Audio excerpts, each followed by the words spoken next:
right, Dylan, appreciate that. Well, despite this nice run of warm weather, inevitably the weather is going to turn colder and we're going to start spending more time indoors. So it's important to remember the threat of carbon monoxide poisoning. And to be aware of the sources, symptoms, and steps to take to lower our exposure to carbon monoxide. And here to tell us more is Hardin Stevens. Hardin, thank you so much for being back with us. Well, thanks for having me. So, okay, first of all, let's talk about what exactly is carbon monoxide. Sure.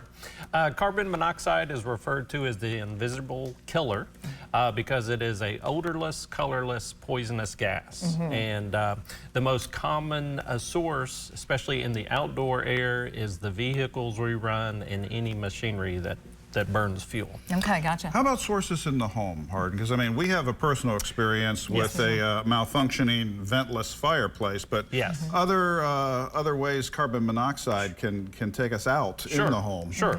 And again, your all's story is quite powerful.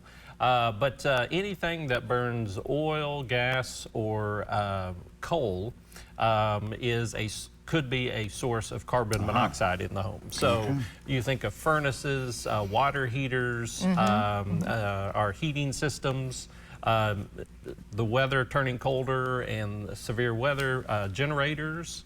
And then, unfortunately, we hear about that occasionally, people leaving their vehicles running in their garages. Right. Yes, yes. And what's so frightening, too, is that some of the symptoms are things we experience every day. I want to take a nap every day. I'm sleepy every day, Hardin. Right.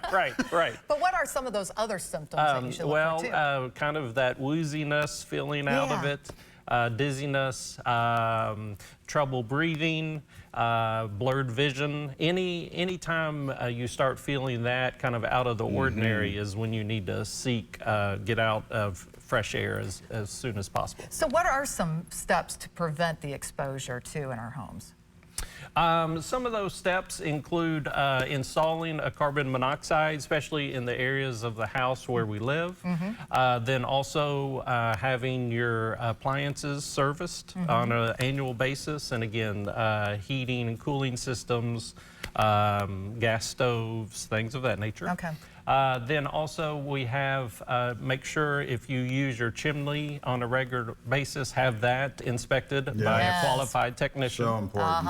And then also, again, depending upon severe weather and the cold, never bring a grill or any portable gas stoves inside and try to use that as a heating source. Yeah, and you have the carbon monoxide monitors or alarms. There's different types, right? So there's battery powered, there's you know, hardwired. Is that right? Yes.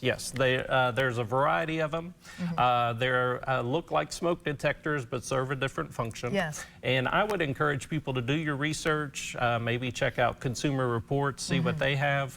And also another possible resource is check with your county fire department and see if they have any resources or programs that can be available. You know, we're fortunate that our home security system monitors our battery-powered carbon monoxide detector, so we know when that battery is about to go. That sounds great. So important to make sure that those are up and running. Smoke detector important, but not enough. You got to have the carbon monoxide detector. Yes, because again, it can build up an enclosed area and you're not aware of it. That's right. Well, Hardin, thank you for all the information and tips today, because we have a personal experience. On Christmas Day, we nearly lost our entire family to carbon monoxide poisoning. And it is no joke. We were sleepy. We just thought we were sleepy with young kids. I hadn't even installed the detector yet on the wall. It was in the packaging. It was sitting on the bar. That is incredible. It had the battery in it and it saved our lives. Yes, it did. Incredible. So thank you. We can't express how important it is for our viewers to make sure that they get that carbon monoxide alarm in your home, please. Great tips there. Thank you. Hardin, appreciate you being here. We're back in just a second, folks. Stick around.